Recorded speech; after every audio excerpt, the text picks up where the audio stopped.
Basketball comes down to 6 factors, and Data Baller has made this very accessible for anyone. But there is your shooting, and that's true shooting. That's how well you score on the opportunities you are given. So that could mean making your threes, making your layups, making your mid-range shots, making your free throws, how often you get to the free throw line, just your true shooting percentage. There is your turnovers. That is how well you force turnovers on defense, how well you take care of the ball. It's basically just like maximizing possessions on offense or taking away possessions from your opponent. And then the last component is, of course, rebounding. That's the ability to extend possessions on the offensive glass and the ability to close possessions on defense. When these things all come together, your amount of rebounds, your amount of turnovers, and your amount of true shooting percentage differential, all in differentials relative to your opponent, that's how you get your net rating. If you win those battles by 6 points, you will win the game by 6 points. That is just how basketball works. And the Lakers had, at least the offensive side of things, a really interesting kind of like dynamic going on where last year they were second in the league in true shooting percentage. They were the second best team at making the most of their opportunities. Number 1 was Denver. So the Lakers had this elite shot making roster. They were number 1, I believe, in free throw rate, got to the line a ton, and just capitalized on their opportunities as shot makers. But they were 17th in turnover rate and 21st in offensive rebounding rate. So overall, they were only the 10th best offense in the league, despite being the second best true shooting team. What that means is other teams were better at taking care of the ball and grabbing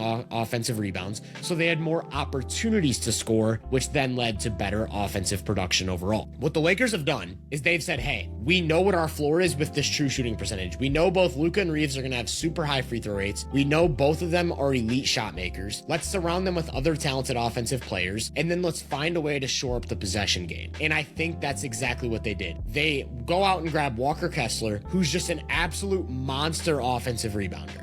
One of the best offensive rebounders on the planet. They go out and grab Kevon Looney, who Sean's a little bit lower on this, but I just see the vision as a guy who's going to come in and just try to get as many extra possessions as he possibly can. I think that's his entire role on the team. He'll set some screens, he'll make some passes, I guess, but his value is going to be how many extra possessions can you grab for us? And Looney's a guy who's proven in the playoffs to be just like very, very valuable on that part of the game. And so the goal, in my opinion, is lean into your shot making, try to get as many extra possessions as you can, and the offensive ceiling is really, really high with that, which we've seen in previous seasons. This is kind of the direction the league's been going in. We saw the three-point revolution from like 2016-ish to 2021, and then it was like, okay, how many more threes can we actually shoot? Like, can we just shoot 60 threes a game? I don't know if we've seen a team yet get over the 50% three-point rate. Maybe we have. The 2018 Rockets had to have been dangerously close. How close was that 24 Boston team? I'm just curious. They were right there. I know last year with Jaylen Brown off the court, their three-point rate was over 50%, but with Jaylen Brown on the court, it was 44%, so that it averaged out into the high 40s. You'll have to pull that up. The 2024 Celtics also had to have been dangerously close, but we're seeing a shift now where it's, okay, the three-point revolution happened. Now we're seeing the possession revolution, where teams are maximizing ball security, but more importantly, they're maximizing offensive rebounds. The offensive rebounding percentage league-wide has gone up from like 25% at the start of the decade to like 29-30%.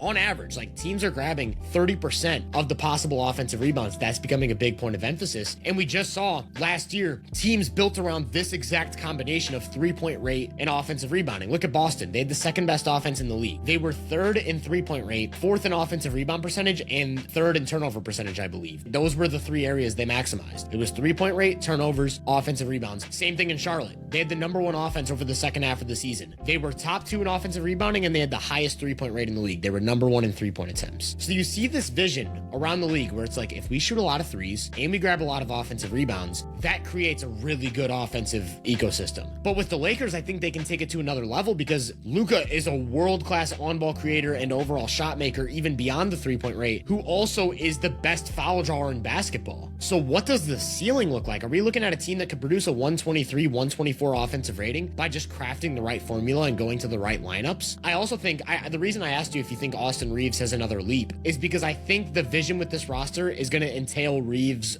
taking a lot more pull-up threes. I think we're going to see like a similar dynamic to what Charlotte had with LaMelo. Like Luka's going to be the LaMelo. They're just going to want him to shoot a lot of pull-up threes. But then Reaves is going to be the Brandon Miller, Con Knipple, where it's like, we also want you to get a lot of threes up because we're going to try and crash the glass from all positions. And then Kessler and Looney are going to extend possessions. What I find most interesting is like, what they're going to do to create these shots. Because I think the vision a lot of people saw with the Walker Kessler signing in particular was, okay, Luka got his spread pick and roll big. But I almost wonder if we're going to see more of like a Charlotte type offense where Kessler's job is more so play from the dunker or play from the short corner or even on the slot and try to win offensive rebounding position while Luka runs guard to guard action with Sexton, Grimes, Reaves, and they got all of these skilled wings to come in and do that. What do you think about the offense? I think offensively, they're going to view Walker Kessler as kind of this do-it-all 5, where I would actually be really, really excited to see Kessler kind of play that role you just described, specifically like in the AR minutes. I think in the AR minutes, that could really, really be successful, where he's like, you know, kind of operating in the middle of the floor, operating in the slot to get offensive rebounding positioning, and then it's, okay, AR, and Mamu's on the floor, Mamu's the screen and pop threat, or he's the screener on the floor at that possession in that particular time. And it's a lot more guard to guard actions, but then also too, as the like pressure release option, Walker Kessler this past season, and granted it was 5 games, one, he like legitimately was making some really, really good passes, whether it's from the top and like delay action or from the elbow, hitting some split cut stuff, some backside flares and things like that, or as a pick and pop option. Now, he didn't shoot any pick and pop threes. A lot of his threes they did take were more so off the catch, but I literally just saw a quote on Walker Kessler talking about the shooting threes, and he said that, you know, basically that they've talked about it.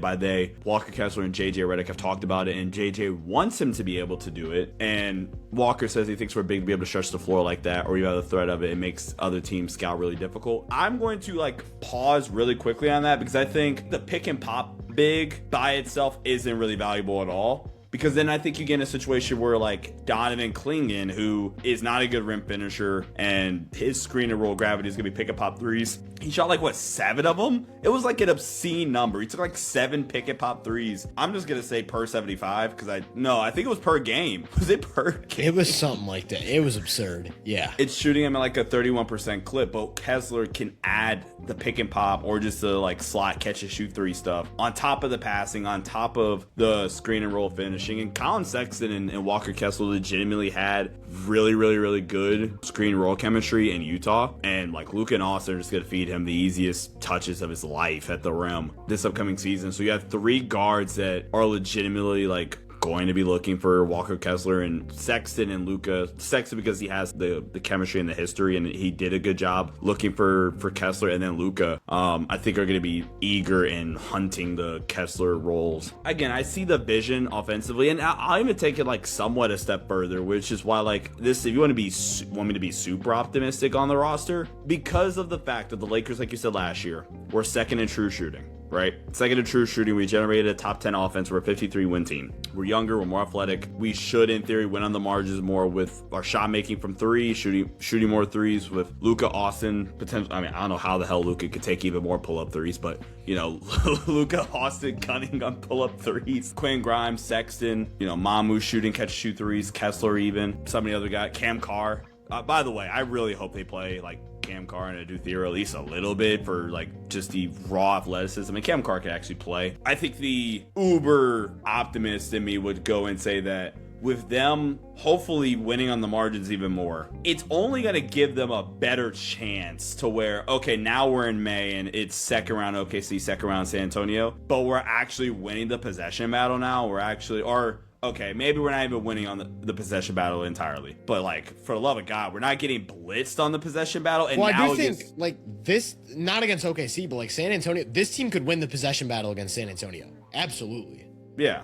So now we're winning the possession battle in the semifinals against San Antonio, and now we're in a situation where we're actually able to stay within the game and make this a game where down the stretch it's Luka, it's AR, they can win with their shot making. Absolutely. I 100% agree. The vision offensively, I think the main thing that I see the vision with is the amount of options they now have for how they want to start possessions. Like you brought up Mamu as a pick and pop guy, even just a pick and roll, short roll guy. He's someone who puts pressure on the rim in off ball situations, can finish through traffic, and is a legitimately good connective passer. So you put him in situations where you have to put two on Luka. Sandro gets the ball in the middle of the floor. You don't have to worry about him bobbling the ball, turning it over, or making a poor decision. And then Kessler's a lob threat who's also a monster on the offensive glass. You've got the floor spaced out with great shooters. There's just so many offensive setups, but then it's also like, okay, we don't want to use Sandro as a screener on this possession. Let's go to Reaves as the ball screener because he's got a smaller guy that we want to get the mismatch hunt with Luka. Reaves is a good screener. Like Reaves is legitimately a good screener and decision maker out of it. Same with Sexton. We saw that in Charlotte. Like Sexton would come off the bench and he would legitimately screen for LaMelo, create switches, but then also the other variable is all of these guys can put the ball on the floor and create rim pressure. Like you get into a situation where Luka draws two and Sexton catches the ball with an advantage, or Grimes catches the ball with an advantage. Those guys can slash and create pressure on the paint and legitimately make decisions, score the ball in a variety of ways. Even Sandro, like for a big man, he'll be playing flex minutes between the 4 and the 5, and we'll talk about what that means defensively. But like you trust him to put the ball down in certain situations and not fumble possessions, maybe even more so than Rui at times. So I do think there's options. Like you can see an isolation heavy offense. You see an offense that's going to create second chances. You see an offense that has a lot of passing and decision making and slashing and rim pressure, and just so many different options they can go to lineup wise, where it's like you can envision already 10 different lineups that are all producing a 122, 123 offensive rating. I guess what I'm most excited for is like the way you can split up the Luka and Reaves minutes, because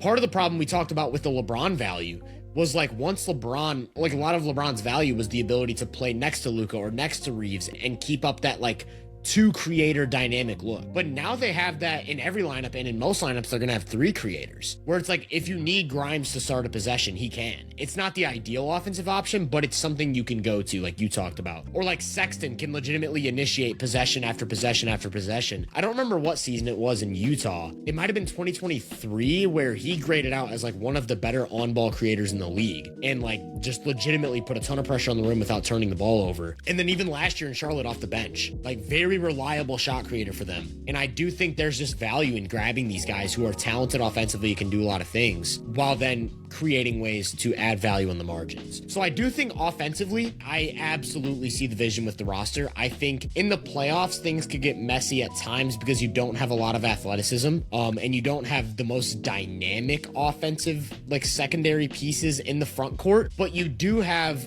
a lot of shooting, a lot of ball handling, a lot of passing, and a clear vision for this roster. You're gonna get a ton of threes up, and that's what JJ Redick's been wanting to do since he got hired, but hasn't had the roster to do it. Now he does. He has a roster that can get a lot of threes up. He has a roster that can win the possession battle on offense, at least with offensive rebounding. And I do think this is a team that has set themselves up to potentially, barring injury, be a top 2, top 3 offense in the regular season, and really like just lean into that formula of 3-pointers, ball handlers, offensive rebounds.